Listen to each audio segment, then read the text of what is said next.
والصلاة والسلام على سيد الأنبياء والمرسلين وعلى آله وأصحابه أجمعين. أما بعد، فأعوذ بالله من الشيطان الرجيم. بسم الله الرحمن الرحيم. قل اهبطوا منها جميعا فإما يأتينكم مني هدى فمن تبع هداي فلا خوف عليهم ولا هم يحزنون والذين كفروا وكذبوا بآياتنا أولئك أصحاب النار هم فيها خالدون. صدق الله العظيم وبلغنا رسوله النبي الكريم الرؤوف الرحيم. إن الله وملائكته يصلون على النبي يا أيها الذين آمنوا صلوا عليه وسلموا تسليما. الصلاة والسلام عليك يا سيدي يا رسول الله وعلى آلك وأصحابك يا سيدي يا حبيب الله. الصلاة والسلام عليك يا سيدي يا سندي يا حبيبي يا وسيلتي يا شفيعي يا عزيزي يا وكيلي يا طبيبي يا خليلي يا رسول الله وعلى آلك وأصحابك يا سيدي يا حبيب الله. مولاي صل وسلم دائما على حبيبك خير الخلق كلهم محمد سيد الكونين والثقلين والفريقين من عرب ومن عجم. محمد أشرف العرب والعجم. محمد خير من يمشي على قدمه. محمد ذكره روح لأنفسنا. محمد شكره فرض على الأمم. مولاي صل وسلم دائما أبدا على حبيبك خير الخلق كلهم. اللہ کریم کے فضل اور توفیق سے اور رسول محتشم نبی دو عالم رحمت کائنات جان کائنات غم و سارے جہاں سیاح مقام سید انس و جم حضور قائد المرسلین خاتم النبیین رحمت للعالمین کی نگاہ کرم سے مجھے اور آپ سب احباب کو مدرسہ و جامع مسجد انوار الاسلام میں ماہانہ 11ویں شریف کے موقع پر درس قرآن مجید فرقان حمید میں حاضری نصیب ہو رہی ہے. اللہ کریم ہماری آج کی حاضری کو شرف قبولیت عطا فرمائے. اللہ کریم اس ادارے کے جتنے بھی محبین ہیں، منسلکین ہیں، معاونین ہیں، سب کو دنیا و آخرت میں بہترین جزا عطا فرمائے. بالخصوص ادارے کے محتمم و بانی حضرت علامہ مولانا ڈاکٹر محمد عاطف نجی صاحب، اللہ کریم دونوں جہانوں میں ان پر اپنے خصوصی رحمتوں اور برکتوں کا نزول فرمائے. بہت ہی اہم ترین آیات بینات آج ہمارے سامنے آ رہی ہیں اور انتہائی اعلیٰ ترین اللہ تعالیٰ کی جو ہے احکامات اور بیانات. آج ہم ان آیات بینات کی تلاوت بھی سماعت کی ہے، اب ان کا ترجمہ اور مفہوم سمجھنے کی طرف جا رہے ہیں. دعا کریں اللہ کریم ہم سب کو سنا کے عمل کی توفیق عطا فرمائے. ویسے تو قرآن مجید فرقان حمید کا ہر لفظ اللہ کا کلام ہے، اس کی عظمت اور شان ہے، لیکن کچھ ایسے مقامات ہیں کہ جن کی طرف جب بندہ توجہ کرتا ہے تو اللہ کریم اس کے ذریعے سے دنیا بھی بدل دیتا ہے اور آخرت کو بھی بدل دیتا ہے۔ حضرت آدم علیہ السلام دنیا میں تشریف لے آئے، ان کو اللہ نے فرمایا آپ دنیا میں تشریف لے جائیں۔ شیطان بھی دنیا میں بھیج دیا گیا اور اس پر لعنتوں کا توڑ بٹھا دیا گیا، اور اس نے اللہ کریم سے کہا کہ میں جہاں تک ممکن ہوگا آدم علیہ السلام ان کی اولاد کے پیچھے لگا رہوں گا اور صراط مستقیم سے انہیں بھٹکانے کی کوشش کرتا ہے۔ اب اللہ کریم نے نصیحت فرمائی کہ دنیا میں تم نے جانا ہے تو کامیاب کیسے رہنا ہے اور شیطان سے کیسے بچنا ہے۔ فرمایا قلنا، ہم نے کہا اہبطوا منہا جمیعا، سب کے سب جنت سے اتر جاؤ، جنت میں سے چلے جاؤ، زمین کے اوپر چلے جاؤ۔ فَإِمَّا يَأْتِيَنَّكُم مِّنِّي هُدًى، دنیا میں جا کے تم نے میری ہدایت کو تلاش کرنا ہے۔ عقل میں نے تمہیں دی ہے، اس سے ہدایت کو سوچنا، نبی بھیجوں گا ان سے ہدایت کو سیکھنا، کتابیں بھیجوں گا ان سے ہدایت حاصل کرنا۔ تو دنیا میں جا کے تم نے ہدایت کی تلاش کرنی ہے۔ جب تمہارے پاس میری طرف سے ہدایت آ جائے، فَمَن تَبِعَ هُدَايَ، تو جس نے میری ہدایت کی پیروی کر لی، ہدایت کو سمجھا اور پھر اس کی پیروی کر لی، اللہ فرماتا ہے اے میرے آدم کے بیٹو، لا خوف علیہم ولا هم یحزنون، میری ہدایت کو پا لینا اور پھر اس پر عمل کرنا اگر تمہیں نصیب ہو گیا تو پھر نہ تمہیں دنیا کا کوئی خوف رہے گا نہ آخرت کا کوئی غم رہے گا۔ اللہ تعالیٰ تمہیں دنیا کے خوف سے بھی نجات عطا فرما دے گا اور ہر قسم کے غم سے بھی اللہ تعالیٰ تمہیں نجات عطا فرما، نہ آخرت کا خوف رہے گا نہ دنیا کا کسی قسم کا غم رہے گا۔ یہ وہی لفظ ہیں جو اللہ کریم نے اپنے ولیوں کی شان میں ذکر فرمایا، الا ان اولیاء اللہ لا خوف علیہم ولا هم یحزنون، یعنی گویا جو ہدایت کی تلاش میں نکلتا ہے اور جب اسے ہدایت مل جاتی ہے تو اپنی من مانی نہیں کرتا، اپنے ذہن کے مطابق زندگی بسر نہیں کرتا، بلکہ اللہ کریم کی عطا کردہ ہدایت پر عمل کرتا ہے تو رب کائنات اپنے فضل اور کرم سے اسے اپنے محبوب بندوں میں شامل فرما لیتا ہے، اور جب محبوب بندوں میں شامل فرما لیتا ہے تو انہیں پھر نہ مستقبل کا کوئی خوف رہتا ہے اور نہ ماضی میں نہ ماضی کے متعلقہ کسی چیز کا غم رہتا ہے۔ تو یہ وہ لوگ ہیں جنہوں نے ہدایت کی پیروی کی، یہ کامیاب ہو گئے، لیکن جنہوں نے ہدایت کو پانا ہی نہ چاہا یا ان کے سامنے ہدایت تو آئی لیکن انہوں نے اسے جھٹلا دیا، ان کے ساتھ کیا ہو؟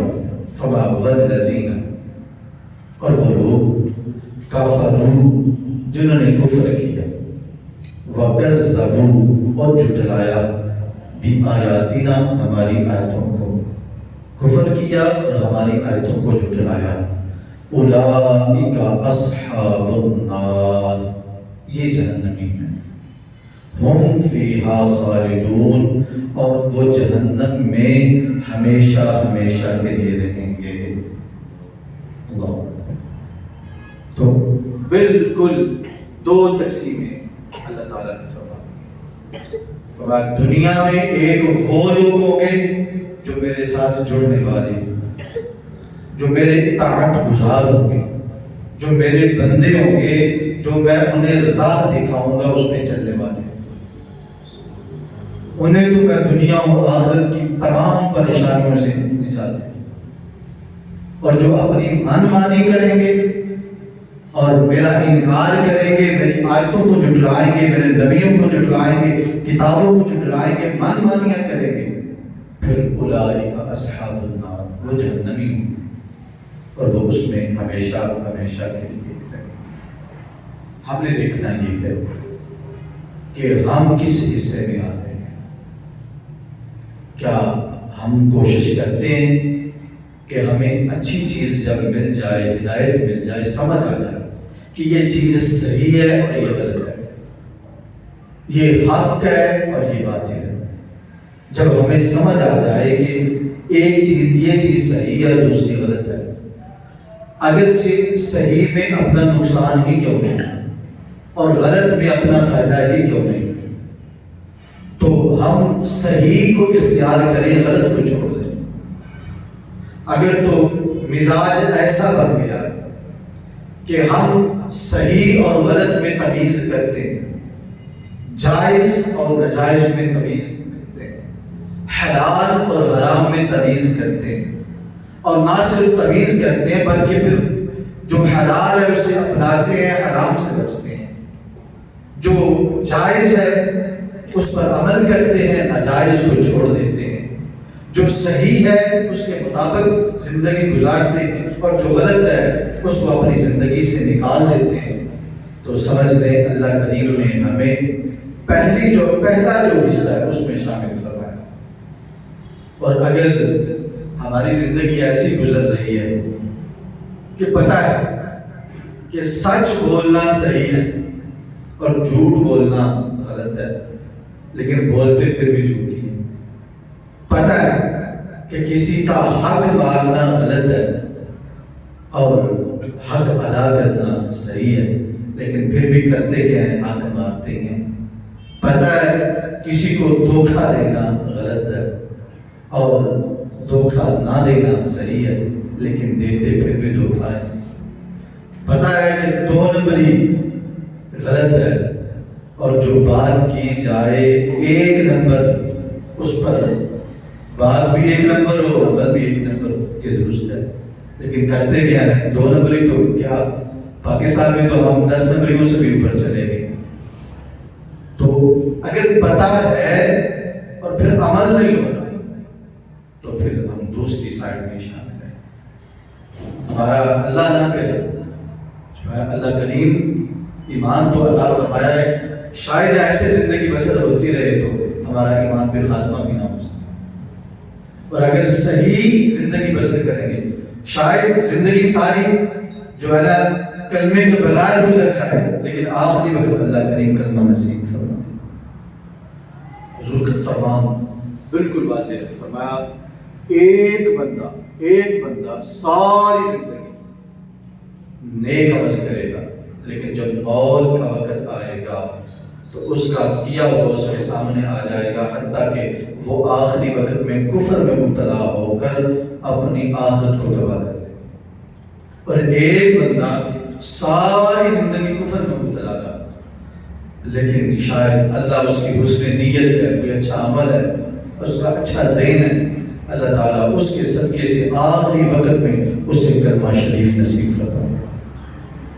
تو بس یہ اچھے طریقے سے بات ذہن میں بٹھانا کہ کوشش یہ کرنی ہے کہ ہم نے جب اللہ نے کوئی بات ہمیں سمجھا دی ہے، ہماری ذہن میں آ گئی ہے، سمجھ آ گئی ہے کہ یہ حق ہے اور یہ باطل ہے، تو پھر ہم نے حق کا ساتھ دینا ہے، باطل کا ساتھ دینا۔ جب سمجھ آ گئی ہے کہ یہ حلال ہے یہ حرام ہے تو ہم نے حلال کو اپنانا ہے، حرام کو نہیں اپنانا، اور جب سمجھ آ گئی ہے یہ جائز ہے یہ ناجائز ہے تو جائز کو ہم نے اپنی زندگی میں لانا ہے اور ناجائز سے اپنے آپ کو بچانا ہے۔ تو انشاءاللہ اللہ کریم اپنے محبوب کے صدقے مرتے وقت زبان پر کلمہ بھی جاری فرما دے انشاءاللہ۔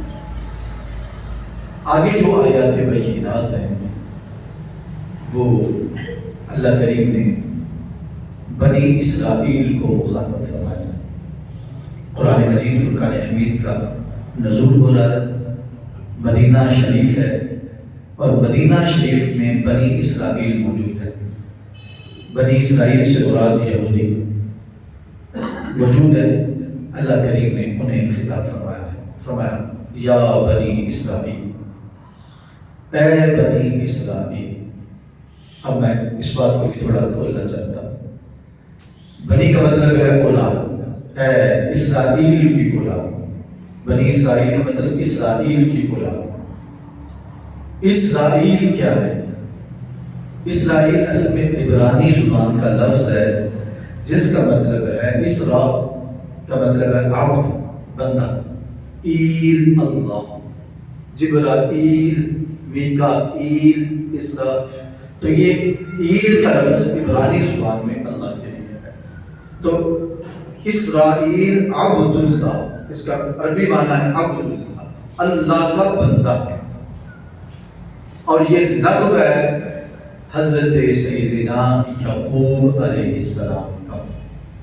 حضرت ابراہیم علیہ السلام کے دو بیٹے ہیں۔ کتنے بیٹے ہیں؟ سارے بولے کتنے بیٹے ہیں؟ دو۔ ایک حضرت بولے بلا، بچے بولے بلا ذرا، کون سا ہے؟ ایک حضرت حضرت اسماعیل علیہ السلام، اور دوسرے حضرت اسحاق علیہ السلام۔ کن کے بیٹے ہیں؟ حضرت ابراہیم۔ کتنے بیٹے ہیں؟ ایک حضرت اسماعیل علیہ السلام اور دوسرا حضرت اسحاق علیہ السلام۔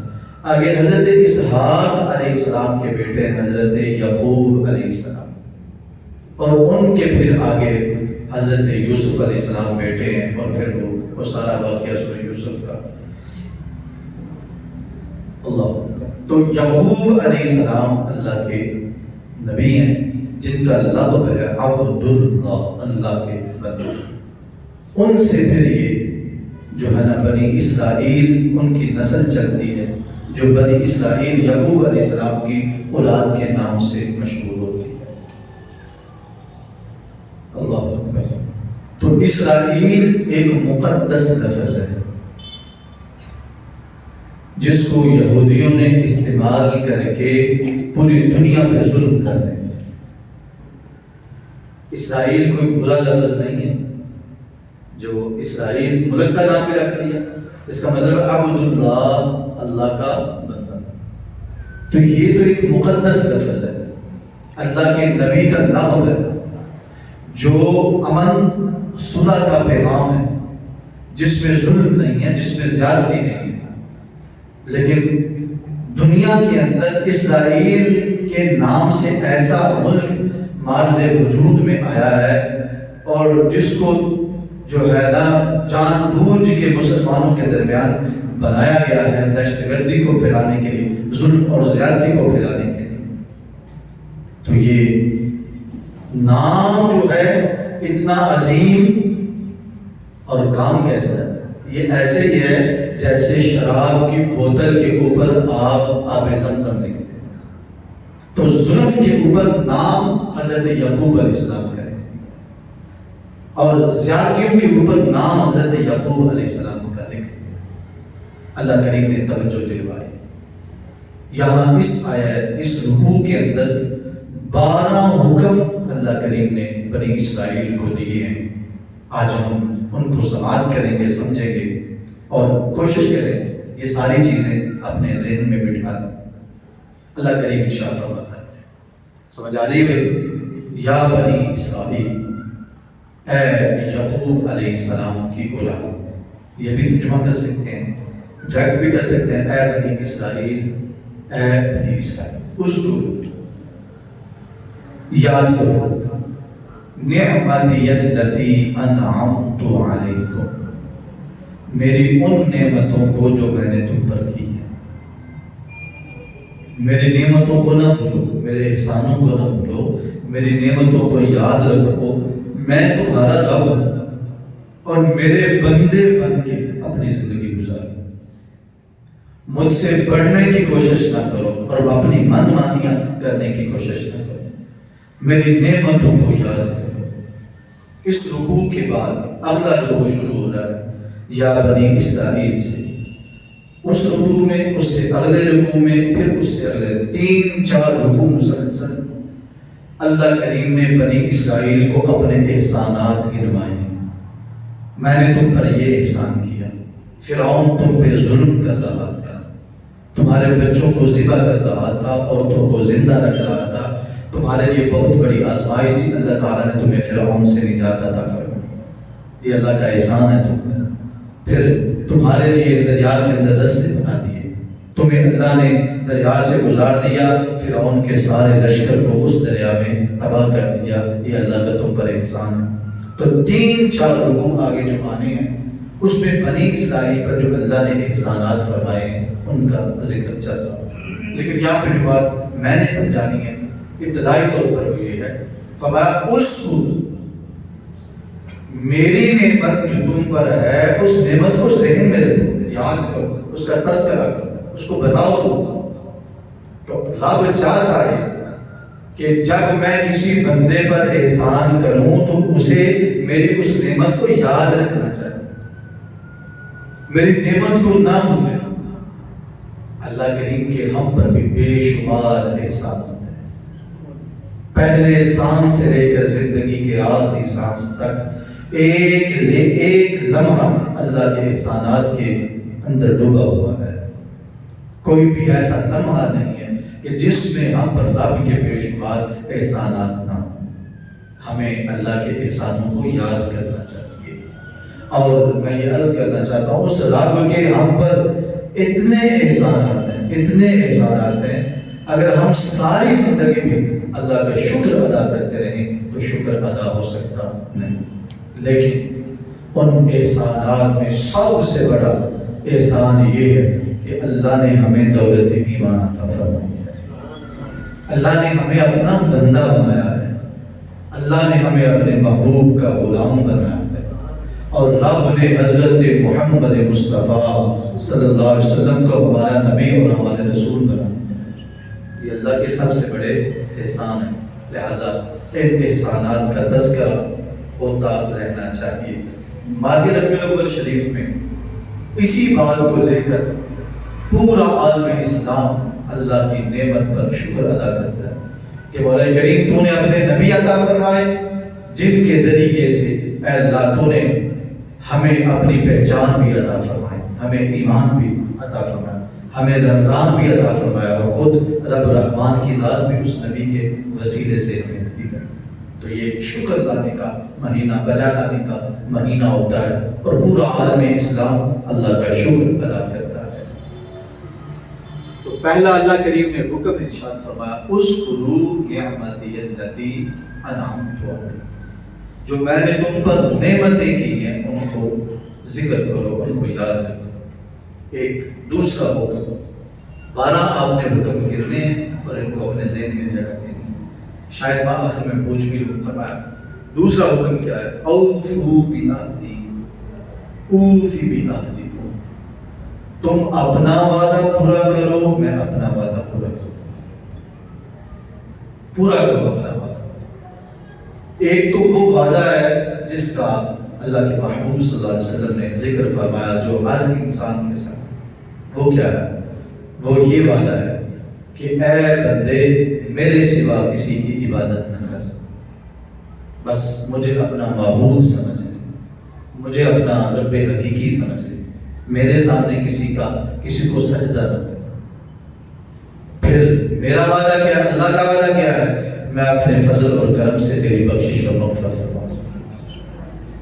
ایک تو یہ وعدہ ہے جو پوری انسانیت کے ساتھ ہے، اور ایک وعدہ وہ ہے جو بنی اسرائیل کے ساتھ ہے۔ قرآن مجید فرقان حمید میں یہی سورہ بقرہ 3-4 رکوع کے بعد اس کا ذکر بھی موجود ہے۔ وہ وعدہ کیا ہے؟ اللہ نے بنی اسرائیل سے وعدہ لیا، یہ بھی ہم نے بنی اسرائیل سے وعدہ لیا۔ پہلا وعدہ کیا تھا؟ لا تعبدون الا اللہ، اللہ کے سوا کسی اور کی عبادت نہیں کرتی۔ دوسرا وعدہ کیا تھا؟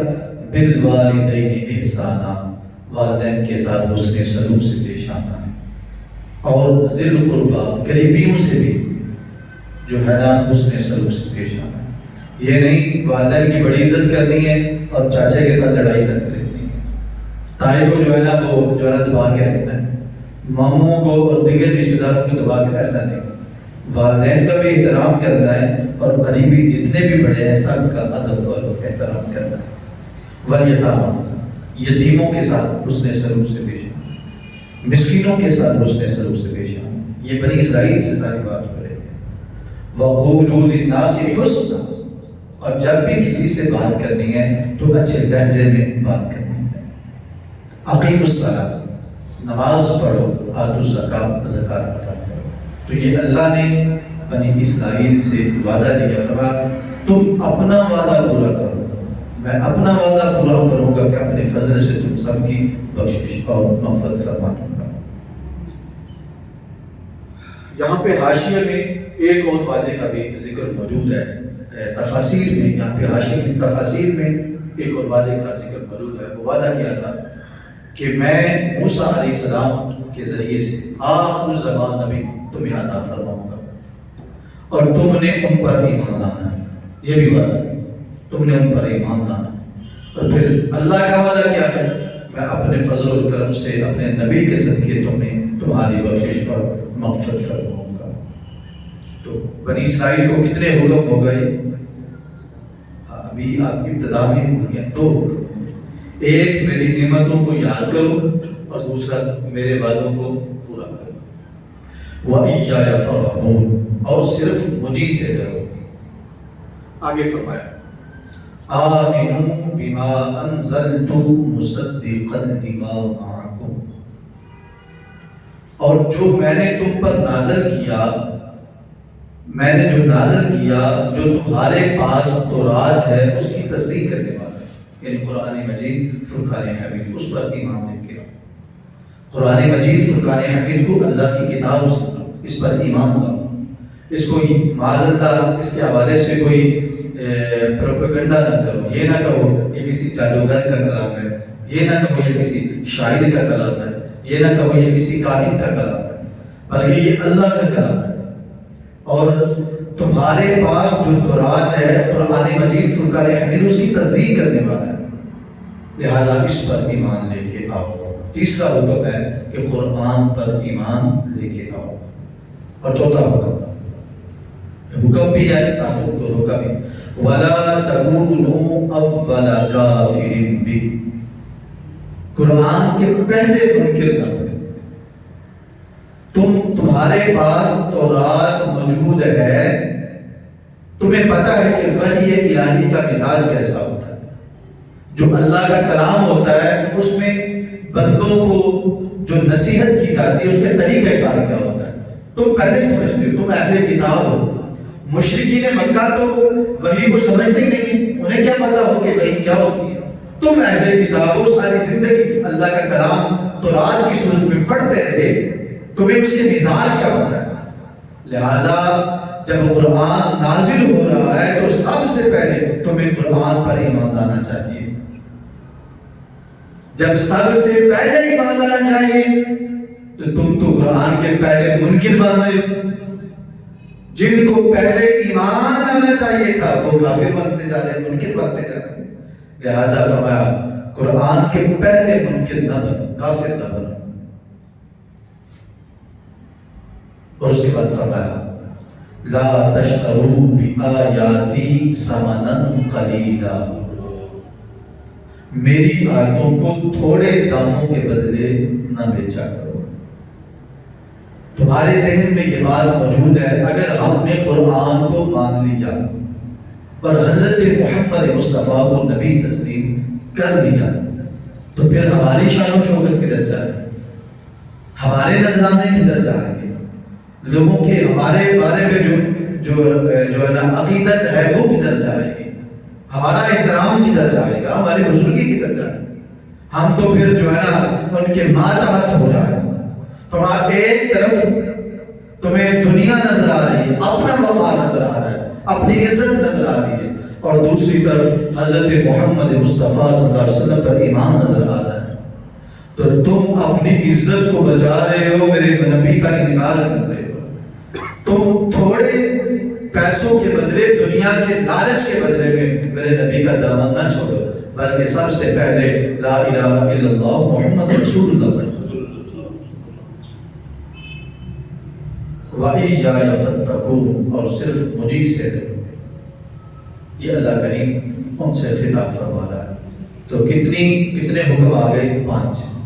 اب چھٹا حکم بڑا ہی آ، اور آج کے دور میں اس کو سمجھنا بڑا ضروری ہے، کیونکہ بالکل وہی حملے ہو رہے ہیں جو معاذ اللہ جب تورات نازل ہوئی تو اس کے بعد لوگوں نے تورات پر حملے کیے، وہی قرآن پہ حملے۔ فرمایا لا تلبسوا الحق بالباطل،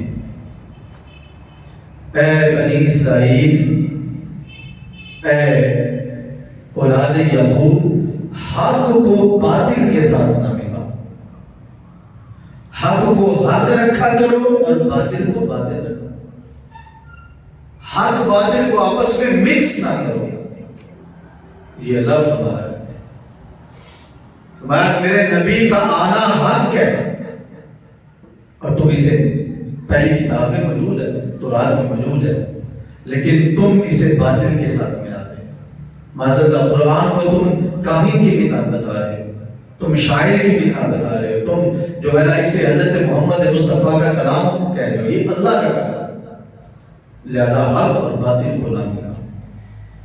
یہ ایک جملہ ہے، آپ کی توجہ چاہتا ہوں، یہ جملہ ایک ہے، لیکن اس جملے کی گہرائی بہت زیادہ ہے۔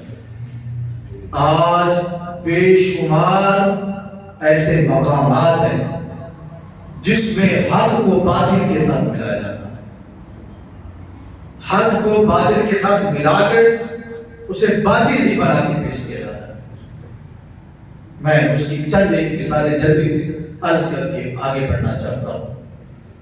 جہاد حق ہے، اللہ کا حکم ہے، اللہ کا حکم ہے جہاد، لیکن ہم اسے دہشت گردی کے ساتھ ملا کے، دہشت گردی جیسے غلط ہے ہم جہاد کو بھی غلط ہی پیش کرتے ہیں۔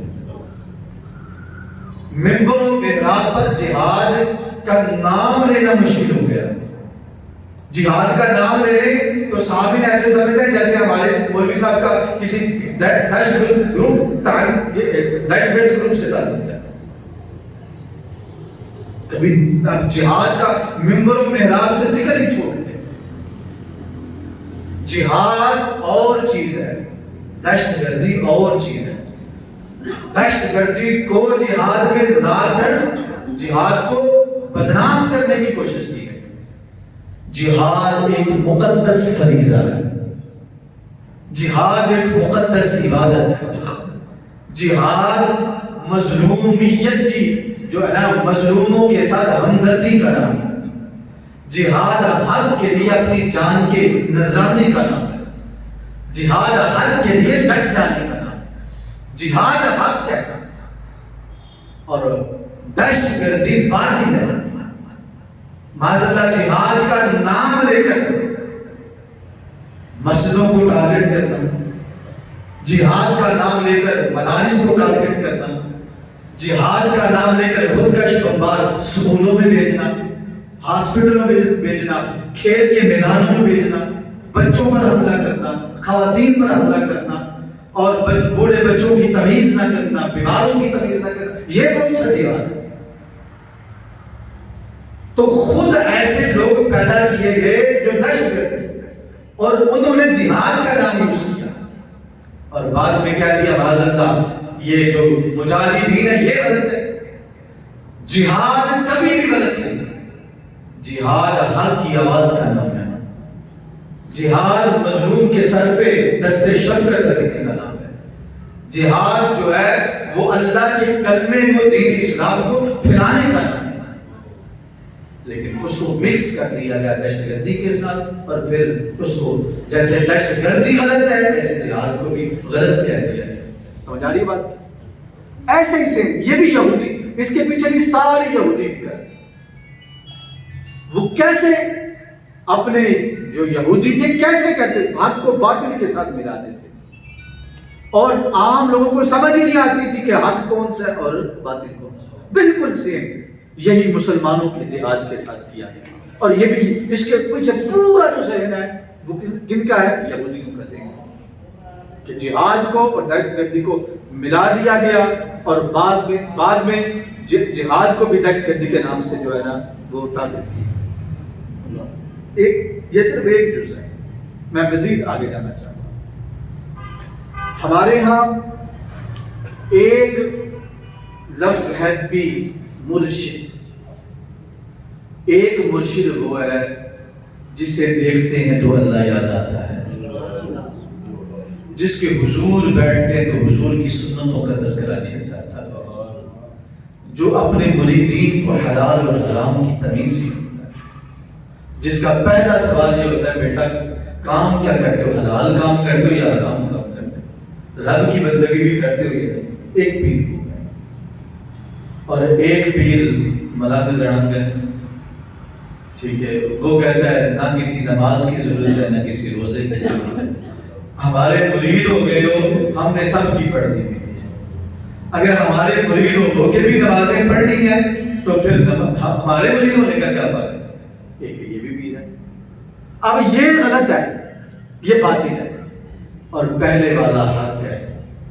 تو ہوا کیا، جو صحیح پیر تھے، جو غلط پیر تھے، ان کو لے کر صحیح پیروں کو ٹارگٹ کیا گیا، حق والوں کو ٹارگٹ کیا گیا باطل کے ذریعے سے۔ کہا گیا اب دیکھ لیں، آپ سوشل میڈیا پہ چلے جائیں، جتنے مسٹنڈے پیر ہیں اور جتنے جو ہے نا وہ غلط قسم کے لوگ ہیں، سب کو بریلویت کے ساتھ منسوب کیا جائے، یہ بریلوی ہیں۔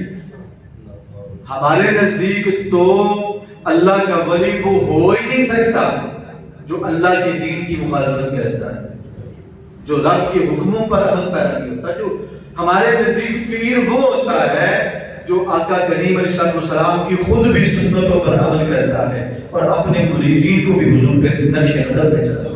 نعرہ تکبیر، نعرہ رسالت، شان اولیاء۔ بات کی سمجھ آ رہی ہے؟ تو یہ حق کو باطل سے ملا، آپ حق کو حق کہیں اور باطل کو باطل کہیں۔ اور پھر ہوا کیا، جب اچھے پیروں کو، نیک پیروں کو، بزرگ صالحین کو ٹارگٹ کیا گیا تو اگلا سٹیپ داتا صاحب بھی آ گئے۔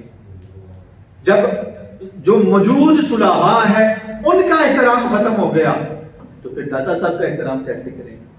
پھر حضور غوث پاک کا احترام کیسے ہوگا؟ پھر خواجہ معین الدین چشتی اجمیری کا احترام کیسے ہوگا؟ اور پھر جو ہے ہمارے بزرگوں کا احترام کیسے ہوگا؟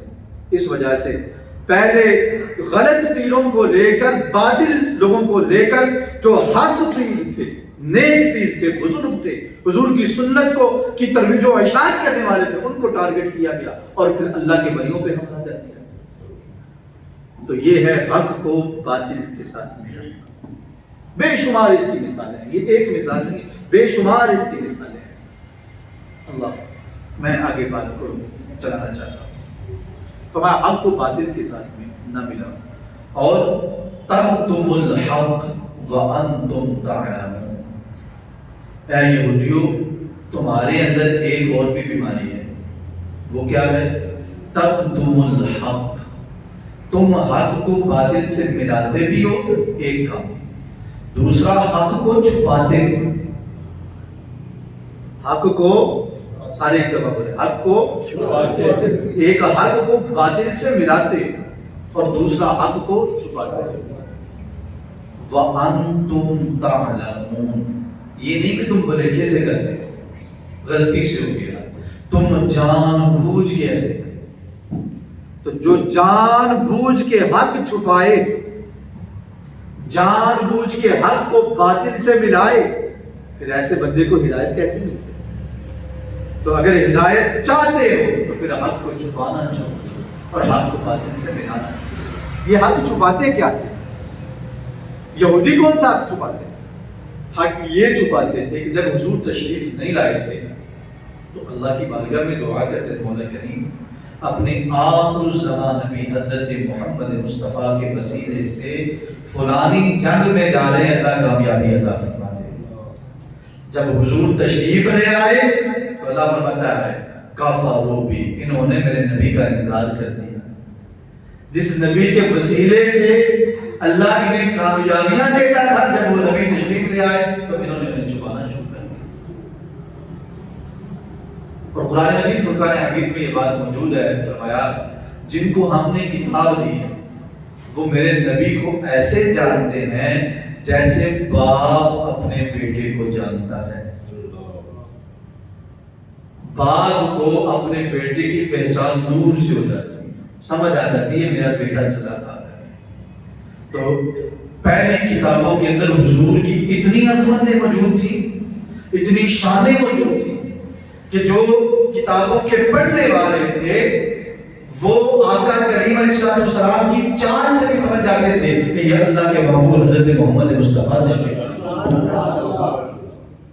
جب حضور ابھی جب بچپن میں تھے اپنے چاچا جان کے ساتھ تشریف لے گئے تھے شام کے سفر میں، تو کیا راہب جو راہب تھا اس نے حضور کو پہچانا نہیں تھا؟ پہچان لیا تھا، اس نے حضور کی علامتوں سے حضور کو پہچان لیا تھا، کیونکہ پہلی کتابوں کے اندر ہمارے نبی کی شان اتنی موجود ہے۔ تو یہ یہودی یہ کہتے تھے تکتم الحق، رب کہہ رہا ہے تم میرے نبی کی شانوں کو چھپاتے ہو، تمہیں چاہیے جب بھی موقع ملے میرے نبی کی شانوں کو بیان کرو تاکہ لوگ ان کا کلمہ پڑھ کے مسلمان ہو جائیں۔ ایک بات یہاں پہ رک کے عرض کرنا چاہتا ہوں، یہ اللہ نے یہودیوں کو کہا ہے، مومنوں کو نہیں کہا۔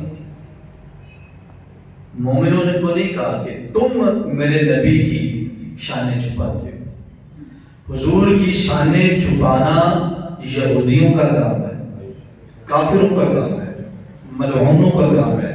نبی کے غلام تو تلاش کر کر کے اپنے نبی کی عظمتوں اور شانوں کو بیان کرتے۔ حضور کی شانیں چھپانی نہیں چاہیے۔ ہمارے ہاں آج کل ایک مزاج ایسا ہے کہ جنہوں نے اپنے آپ کو اس سوچ میں بند کیا ہوا ہے کہ ہم نے لوگوں کو یہی بتانا ہے کہ جو نبی تھے نا وہ بالکل ہمارے جیسے تھے، ان کو اللہ نے ان کی شان ان کی زبان پر حضور کی نہیں آتی۔ حضور کے معجزات، حضور کی شانیں، حضور کی عظمتیں جو رب نے اپنے محبوب کو شانیں عطا فرمائیں، اوصاف عطا فرمائیں، کمالات عطا فرمائیں، ان کی مجلسوں میں جائیں تو وہ چاند کے 2 ٹکڑے ہونے کا ذکر نہیں کریں گے، سورج کے واپس آنے کا ذکر نہیں کریں گے، کھجوروں کے ایک دن اور رات میں اگ جانے کا ذکر اور پھل لگ جانے کا ذکر نہیں کریں گے، حضرت قتادہ کی آنکھ کو واپس دینے کا ذکر نہیں کریں گے، جنت کے تقسیم کرنے کا ذکر نہیں کریں گے، کیونکہ ان کا زور ہی سارا اس بات پہ ہے کہ نبی ہمارے جیسے ہیں۔ جب وہ لوگوں کو بتا دیں گے تو لوگ کہیں گے پھر وہ ہمارے جیسے کیسے ہوگی؟ اس وجہ سے حق چھپانا نبی کی امتی کی شان نہیں ہے۔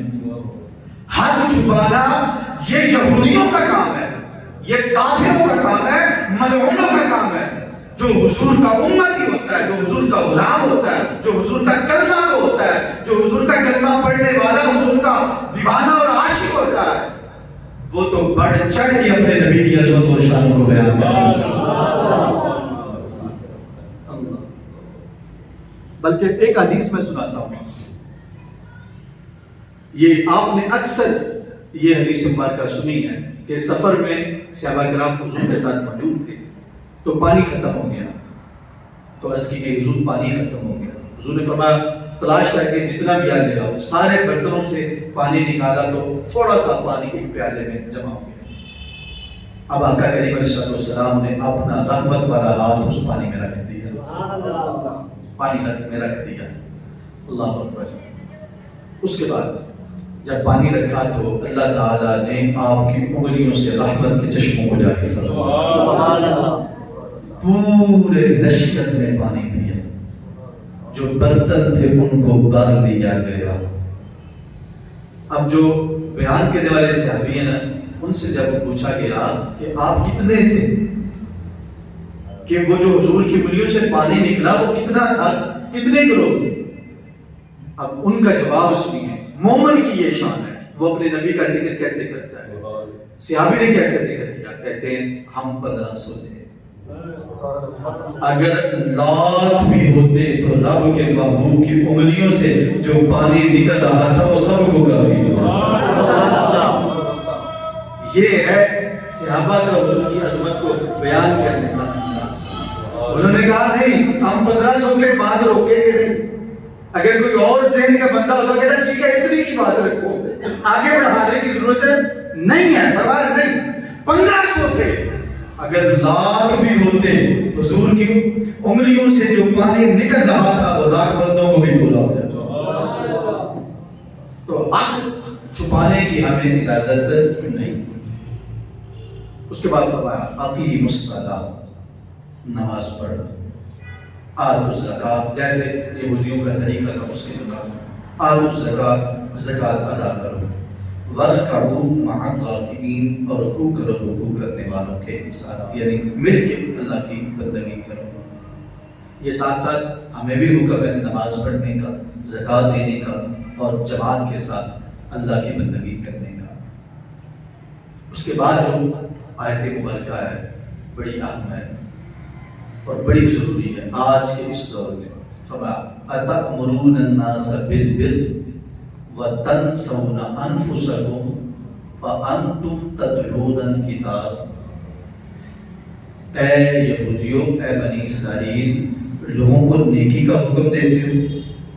لوگوں کو کہتے ہو نیک بن جاؤ اچھے بن جاؤ نیکی کا حکم دیتے ہو اور جب اپنی باری آتی ہے تنسون انفسکم بھول جاتے ہو. آج کل بھی یہودیوں کا یہی مثال ہے پورے عالم میں باتیں بڑی بڑی اچھی ایمان کی جو ہے امن کی صلح کی رواداری کی ٹھیک ہے جو ہے تمام مذاہب کے درمیان توحیدات کی باتیں اور حقیقت کیا ہے کہ یہ اپنے سوا کسی کو بھی برداشت کرنے کے لیے تیار نہیں. تنسون انفسکم تم اپنے آپ کو بھول جاتے لوگوں کو نیکی کا حکم دو اور خود اپنے آپ کو بھول جاؤ. افلا تعقلون کیا تمہیں عقل نہیں ہے. آج ہم میں بھی یہ مزاج موجود ہے جب ہم باتوں پہ آئیں تو بڑی بڑی باتیں کرتے ہیں ٹھیک ہے. جب باتوں پہ آئیں گفتار پہ آئیں تو گفتار کے غازی بن جاتے ہیں ٹھیک ہے لیکن کردار کے غازی نہیں بنتے. باتوں پہ آئیں تو ایسے لگتا ہے کہ ہم جیسا کوئی پکا مومن پکا عاشق حضور کا ہے نہیں ہے اور جب کردار کی باری آئے تو ہمیں کوئی عاشق نظر نہیں آتا. بالخصوص یہ علماء کے لیے یہ لائن جو ہے نا بڑی اہم ہے. علماء کو اس پہ ہمیں ہمارا جو شعبہ ہے اس کو اس پہ توجہ دینے کی ضرورت ہے. میں لوگوں کو نیکی کا حکم دیتے ہو اور خود اپنی ذات کو بھول جاتے. افلا تعقلون کیا تمہیں عقل نہیں ہے. وَاسْتَعِينُوا بِالصَّبْرِ وَالصَّلَاةِ جب بھی کوئی پریشانی آئے تو صبر اختیار کیا کرو اللہ کے حضور جھک جایا کرو. وَإِنَّهَا لَكَبِيرَةٌ إِلَّا عَلَى الْخَاشِعِينَ مشکل کے وقت صبر بڑا مشکل ہے بھاری ہے اور مشکل کے وقت نماز جو ہے نا بڑی بھاری ہے لیکن جو اللہ سے ڈرنے والے ہیں اللہ انہیں صبر کی بھی توفیق عطا فرما دیتا ہے اور نماز کی بھی توفیق عطا فرما دیتا ہے. آخری آیت بات کا رہ گئی یہ اللہ سے ڈرنے والے کون سے ہوتے ہیں. خاشعین کا لفظ جو اللہ سے ڈرنے والے ہیں وہ صبر کرنے والے ہیں اور نماز. تو اللہ سے ڈرنے والے کون سے ہیں. فرمایا الذین یظنون انہم ملاقو ربہم وانہم الیہ راجعون جنہیں یقین ہے کہ ہماری رب سے ملاقات ہونی ہے ہم نے اپنے رب کے حضور پیش ہونا ہے. اللہ کے سامنے ہمارے سارے اعمال ہونے اللہ کے علم میں بھی ہمارے سارے اعمال ہونے. جو اچھا عمل کیا وہ بھی رب کے سامنے ہے اور جو برا عمل کیا ہوگا وہ بھی رب کے سامنے ہے اور اللہ نے پوچھنا. یہ ہے جن کو یقین ہے کہ ہم نے رب کے حضور جانا ہے وہ اللہ سے ڈرنے والے ہیں. اور پھر وہی جملہ وَأَنَّهُمْ إِلَيْهِ رَاجِعُونَ اور جنہیں یہ بھی یقین ہے کہ جنت سے دنیا میں آ گئے ہیں ایک دفعہ پھر جنت میں جانا ہے اللہ کی طرف لوٹنا. جن کو یقین ہے کہ اللہ کی طرف لوٹنا ہے دوبارہ جنت میں جانا ہے پھر اللہ تعالیٰ انہیں ہی اپنا خوف اور ڈر عطا فرماتا ہے. تو یہ 12 احکامات ہیں جو اللہ کریم نے یہود کو ان کی طرف متوجہ فرمایا اور کہا کہ نیک بن جاؤ، اچھے بن جاؤ، میرے نبی کا غلام بن جاؤ۔ حدیث رسول صلی اللہ علیہ وسلم نے فرمایا جو اہل کتاب ایمان لائے گا اللہ تعالیٰ اسے ڈبل اجر عطا فرمائے گا، ایک اپنے نبی پر ایمان لانے کا اور ایک مجھ محمد پر ایمان۔